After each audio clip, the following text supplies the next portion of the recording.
Kapag medyo nakita nyo na siyang golden, yan, pritong-prito na pala siya. Pwede nyo na siyang hanguin. Ayan, pag ganyan na yung kulay niya.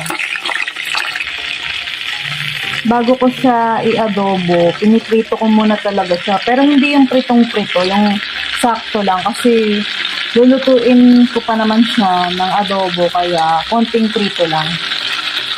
Hi guys! So for today's video, magluluto nga ako ng adobo!